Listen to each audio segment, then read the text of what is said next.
really looked at the Babylon Bee logo, like, it looks like a double-sided dildo that got dropped on a hairy floor. Hello. Welcome to the Daily Signal. Today is going to be part 2 of the Woke Zone, Babylon Bee's extremely funny, definitely not totally dorky, series about why leftism is dumb, but also it's comedy. If you missed the first video, you can check it out here or possibly here. I don't really know how things work. It's essentially the one joke about trans people for like 5 minutes straight. So we've gotten through that. So we're going to get to part 2 today, which is about riots and burning down cities. Some important context for enjoying this video. According to a 2018 paper published in AER, which I'll link to in the description, in America, Black men between the ages of 15 and 34 make up about 2% of the population. They comprise 15% of all the deaths logged in 2015. According to data collected by Vice News in 2017, Black people were 55% of the shooting victims, which was about double their population in the study. Black subjects shot by police more likely to be shot during an encounter that began with a traffic or a pedestrian stop. In 2015, a social scientist used data from the U.S. police shooting database to estimate that the probability of being Black, unarmed, and shot by police almost 3.5 times greater than the probability of being white, unarmed, and shot by police. So there is a huge problem, and frankly, we don't even know the depth of it because we don't collect reliable statistics on police brutality and shootings, and this doesn't even get into discrimination by the police that isn't lethal or gunshot related. So yeah, I personally think that in a country that kills Black people at the rate that we do, riots are not just justified, but like it's shocking that we don't have more, and we probably should. That being said, let's look at the reality of the situation. A Harvard study looked at over 7,000 protests between May and June of 2020, which is when most of the George Floyd-related Black Lives Matter protests took place, the ones that this video is lampooning. Their data suggests that 96.3% of those events involved no property damage or police injuries, and in 97.7% of events, no injuries were reported of anyone, including the police. So I guess what you really have to ask yourself is, if somebody looked out at the world in 2020 and saw riots everywhere, would they be the crazy one? Let's see what the Babylon Bee thinks. You're traveling through another dimension, a dimension of ever-changing boundaries based on the latest college fad, where every concept of justice is intersectional with terror. I really like the conflation of Che Guevara and pride, like gay rights. Whatever you think of Che Guevara and whatever you think of pride, I feel like, objectively speaking, those two things are very different. Is the Woke Zone. Portrait of a frightened man, Mr. Robert Wilson, 37, husband, father, and owner of a drugstore. He's always thought having his business burned down would be a pretty bad thing. A seemingly reasonable thought, but now the protest is in town. Implying that the protest comes from outside of town, and also, like, why is the protest in town, guys? Like, are you gonna talk about it? No? Okay. With it comes the Woke Zone. What's that commotion outside? It's just a peaceful protest for justice. It's nothing to worry about, dear. I guess you're right. I think there's a riot outside. What are you talking about? This is a protest against racism. Yeah, what's your problem? Nothing. I guess I just misinterpreted what I saw.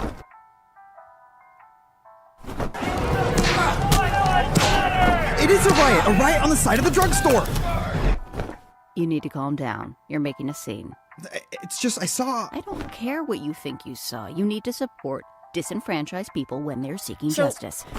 This Robert is, in fact, a very frightened man, because every time he looks at the news, he sees violent protests despite peaceful protests making up, and I cannot stress this enough, 96.3% of all of the Black Lives Matter protests this particular series is lampooning. But let's talk about Robert's, I'm going to say wife, who is also a really great portrayal of a liberal, like a lib, who basically, rather than like exploring why they're mad or trying to do anything about it, is just like, we hear you, it's okay, you're allowed to protest in a peaceful fashion, you know, because you're mad, because you're sad, I'm not gonna like do anything about it, just, you know, this protest it makes me feel okay, I'm okay with it. I don't feel the need to do anything. It's just, I really do love this video. Let's keep watching. Yourself. Why don't you take some pills? What pills? This is a drugstore. Just grab whatever. I need to take some pills. It's here, a riot! There's a riot happening inside the store! Someone do something! They're burning us down! It's madness! This is fine. How is this fine? I can't be the only sane person left in this world! I can't be the only sane person left in this world. You aren't. You're seeing shit that isn't there, my dude. Once again, this isn't the reality of the situation. It's right in front of you! Can't you see all this? Can't you see? You mean the fire and the looting? Yeah, the fire and the looting.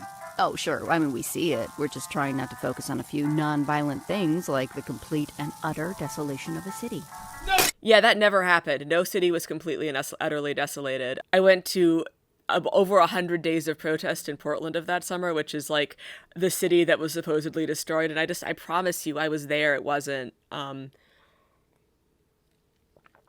There was some dumpster fires, but 0 buildings burned down. I think there was a fire in the police union like twice. I believe at Chase Bank. There was also a fire inside a Chase Bank on May 29th. But the complete and utter destruction of the city, it simply did not happen anywhere. I get that this is satire. I put it to you that the joke here isn't that we're like exaggerating the impact of Black Lives Matter protests for comedic effect.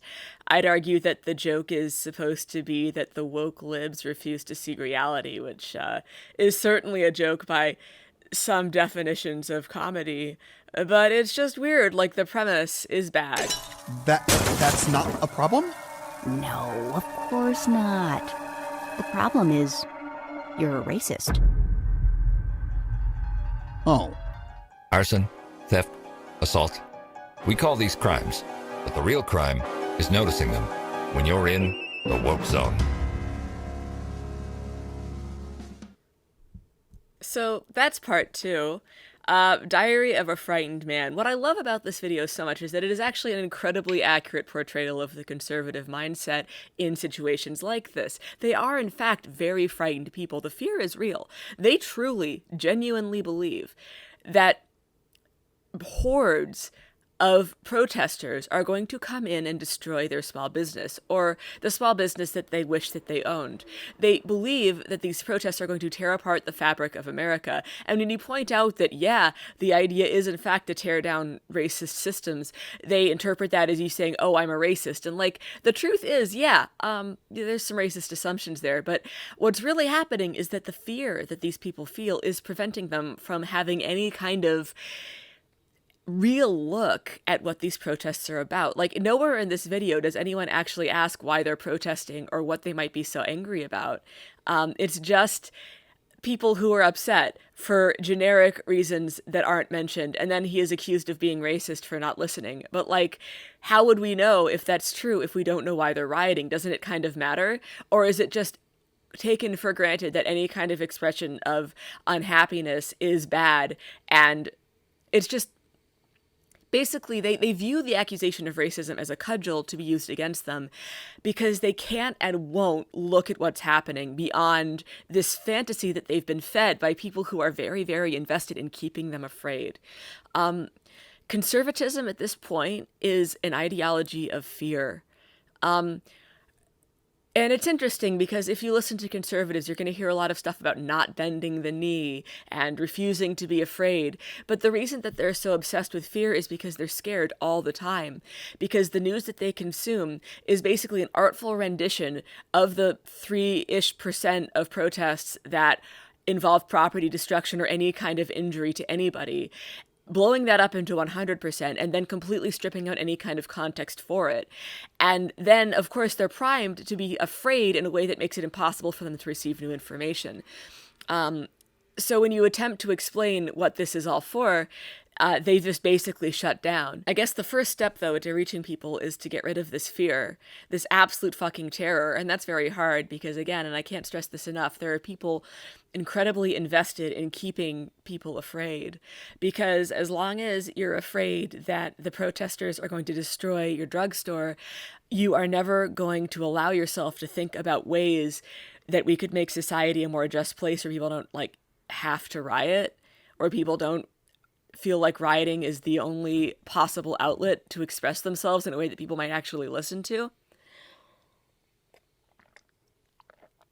So the cycle continues. Keeping people afraid and keeping us at each other's throats is a really great way to preserve the kind of power structures that enrich the people who push the narratives about fear. So if you're a conservative watching this, my message to you would be, you are, again, being lied to cynically for the personal and financial gain of the very, very wealthy elites. And if I were you, I'd be very upset about that. I would be very angry that people thought I was stupid enough and were so invested in manipulating me that they put me in a state of constant fear, a truly unpleasant and unbearable way to be. But you don't have to be that way. Things can be different. Things like the Babylon Bee serve a really interesting role in this dichotomy because what I'm saying can be immediately dubbed the woke zone. Oh, I'm trying to bring you into the woke zone. Like, yeah, I'm trying to take you outside of your preconceptions. I'm trying to show you what's there. I'm trying to pull back the curtain and be like, no, y'all, 3% were violent, 97, 96% peaceful. Videos like this basically refute that before you even hear the arguments by saying you don't need to take that seriously. That's just an attempt to brainwash you. It's not. It's an attempt to show you the facts of the matter. So there it is. That's the video. The Diary of a Very Frightened Man. The most unintentionally accurate video ever made.